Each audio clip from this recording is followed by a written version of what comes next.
उस ट्यूबवेल के अंदर बहुत से गांव वाले डूब चुके थे। हालांकि उसकी गहराई सिर्फ 4 फीट ही थी, लेकिन जो भी व्यक्ति उसमें उतरता वह अंदर खींचा चला जाता है। राधा का पति शामू भी उस ट्यूबवेल का शिकार बन चुका था। फिर एक दिन, सरपंच जी कुछ कीजिए ना, मैंने रात को अपनी आंखों से देखा था कि एक चुड़ैल इस ट्यूबवेल के अंदर नहा रही थी। मैंने जैसे ही उसके ऊपर डंडे से वार करना चाहा तो वो इस ट्यूबवेल के अंदर चली गई। उन सब गांव वालों के गायब होने की वजह चुड़ैल ही है। बात तो तुम ठीक कहती हो राधा। मेरी आंखों के सामने इस ट्यूबवेल ने 4 लोगों को अपना शिकार बनाया है, लेकिन इसकी गहराई तो सिर्फ 4 फीट ही है। आखिर वह लोग इसमें डूबने के बाद कहां जा रहे हैं? उनकी लाशें क्यों नहीं मिल रही? सरपंच जी, तो ना हम इस ट्यूबवेल का सारा पानी निकाल दें, जिससे हमें पता चल जाएगा कि आखिर माजरा क्या है। बात तो तुम ठीक कहते हो। अभी दिन का वक्त है, कोई खतरे की बात भी नहीं होगी। तुम अभी के अभी गांव वालों की मदद से इसका पानी निकाल दो। फिर कुछ गांव वाले मिलकर ट्यूबवेल का सारा पानी बाल्टी से बाहर निकालने लगते हैं और कुछ ही देर में ट्यूबवेल का सारा पानी निकल जाता है। लेकिन ये क्या, वहाँ तो कुछ भी नहीं होता। ट्यूबवेल बिल्कुल खाली होता है। अरे सरपंच जी, ये तो सारी मेहनत बर्बाद हो गई। यहाँ तो कुछ भी नहीं है। मुझे तो लगा था यहाँ जरूर कुछ ना कुछ होगा। अब तो हम कुछ भी नहीं कर सकते। चलो भाइयों, अपने अपने घर चलो। रुकिए सरपंच जी, आपके सामने इस ट्यूबवेल ने 4 लोगों को अपना शिकार बनाया था। आपने तो अपनी आंखों से देखा था ना। राधा चिल्लाती रही, लेकिन सब गांव वाले वहां से चले जाते हैं। जी, मैं आपको वापस लेकर ही रहूंगी, चाहे मुझे कुछ भी क्यों ना करना पड़े। फिर रात होने पर राधा उस ट्यूबवेल के पास जाती है और उसका पानी चालू कर देती है। कुछ ही देर में ट्यूबवेल में पानी भर जाता है। फिर वह एक पेड़ के पीछे जाकर छुप जाती है और इंतजार करने लगती है।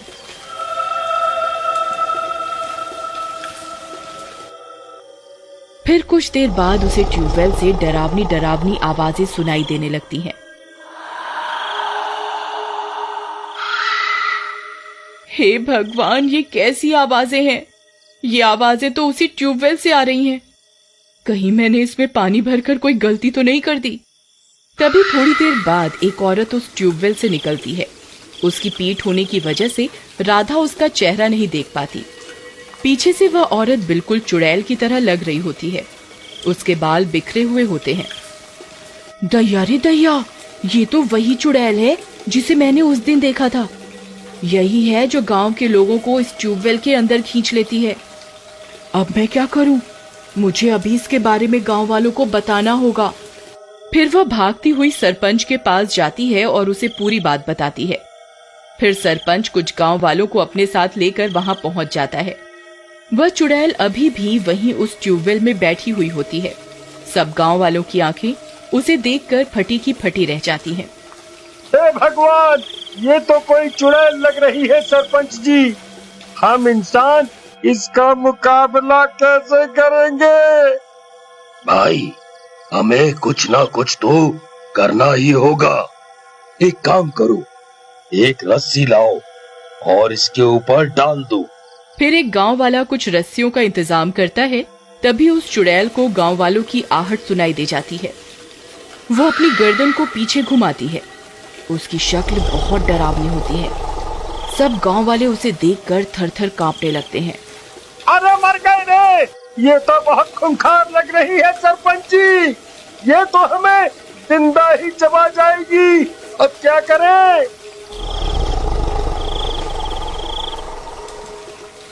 डरो नहीं, उसके ऊपर रस्सियां फेंको और इसे पकड़ लो।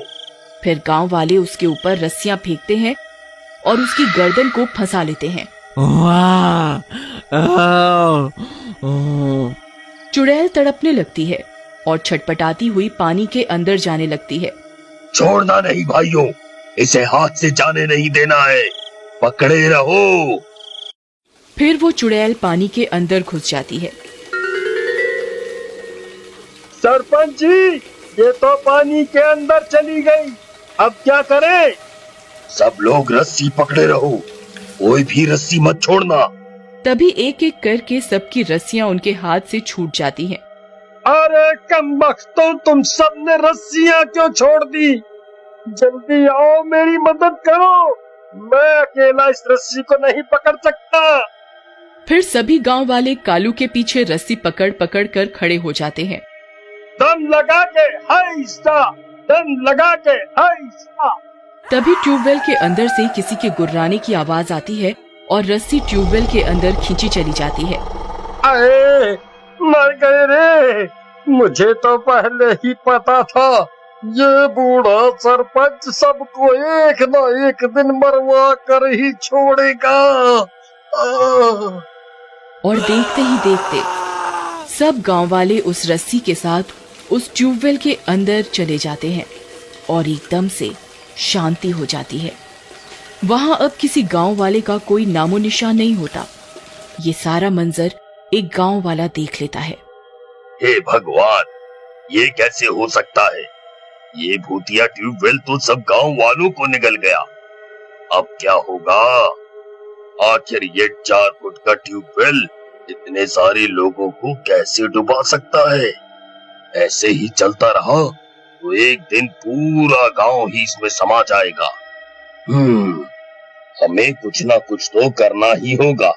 मुझे अभी सब गांव वालों के पास जाकर इसके बारे में बताना होगा। फिर अगला दिन होने पर देखो भाइयों, अब सरपंच जी भी उस ट्यूबवेल के शिकार हो गए हैं। अब हमें ही कोई तरकीब लड़ानी होगी जिससे उस चुड़ैल को उस ट्यूबवेल से बाहर निकाला जा सके। किसी के पास कोई रास्ता है तो बताओ। भाई, मेरे पास एक तरकीब है, रात होने दो, फिर उस चुड़ैल को मजा चखा कर रहूंगा। फिर रात होने पर सब गांव वाले पेड़ों के पीछे छिप जाते हैं। तभी डरावनी डरावनी आवाजें आने लगती हैं। फिर थोड़ी देर के बाद वो चुड़ैल फिर से ट्यूबवेल से बाहर आती है। उसे देखकर सब गांव वालों की सिट्टी पिट्टी गुल हो जाती है। अरे मर गए रे, ये चुड़ैल तो बहुत डरावनी लगती है भाई, चलो यहाँ से भाग चले, नहीं तो ये हम में से किसी को जिंदा नहीं छोड़ने वाली भाइयों। अरे डरो नहीं, तुम सब लोग यहीं छुपे रहो, मैं अभी आता हूँ। फिर भीमा एक बड़ी सी रस्सी लेकर उस ट्यूबवेल की ओर चल देता है। चुड़ैल वहीं बैठी होती है। ए चुड़ैल, बस बहुत हो गया तेरा आतंक, अब और नहीं, रुक, मुझे अभी बताता हूँ। फिर भीमा रस्सी को चुड़ैल की तरफ फेंकता है और रस्सी चुड़ैल की गर्दन में अटक जाती है। हे मूर्ख इंसान, तुझे क्या लगता है इस रस्सी की ताकत से तू मुझे रोक लेगा? तुझे तो मैं एक तिनके की तरह हवा में उड़ा दूंगी। रुक, अभी बताती हूँ तुझे। हाँ, मैं जानता हूँ तू मुझे तिनके की तरह हवा में जरूर उड़ा सकती है, लेकिन इन्हें उड़ा कर दिखा। ए, तू किसकी बात कर रहा है? बोल। रुक, अभी बताता हूँ। हीरा, जल्दी से वो मूर्ति लेकर यहाँ आ, मैं इसे ज्यादा देर तक यहाँ नहीं रोक पाऊंगा। फिर गांव वाले बजरंग बली की बड़ी सी मूर्ति को लेकर आते हैं और भीमा उस रस्सी को बजरंग बली की मूर्ति के साथ लपेट देता है। अरे नहीं, ये क्या किया तूने? नहीं नहीं। फिर चुड़ैल ट्यूबवेल के अंदर जाने लगती है और बजरंग बली की मूर्ति भी उस चुड़ैल के साथ साथ ट्यूबवेल के अंदर चली जाती है। सब गांव वाले हैरान परेशान होकर देखते रहते हैं। सब जगह शांति हो जाती है। अरे भीमा भाई, ये क्या? तुम्हारी ये तरकीब तो फेल हो गई, ये तो मूर्ति को भी अपने साथ ले गई। अब क्या करे भाई? बजरंग बली पर विश्वास रखो दोस्त। तभी गांव के मंदिर की घंटियां खुद ब खुद बजने लगती हैं। जोर जोर से हवाएं चलने लगती हैं। भीमा भाई, मंदिर की घंटियां खुद ही बजने लगी है, लगता है भगवान ने हमारी सुन ली। तभी उस ट्यूबवेल से बहुत तेज प्रकाश उठता है और जोरों का विस्फोट होता है और सभी गांव वाले ट्यूबवेल से उछलकर बाहर गिर जाते हैं। तभी सब गांव वाले भी वापस जिंदा हो जाते हैं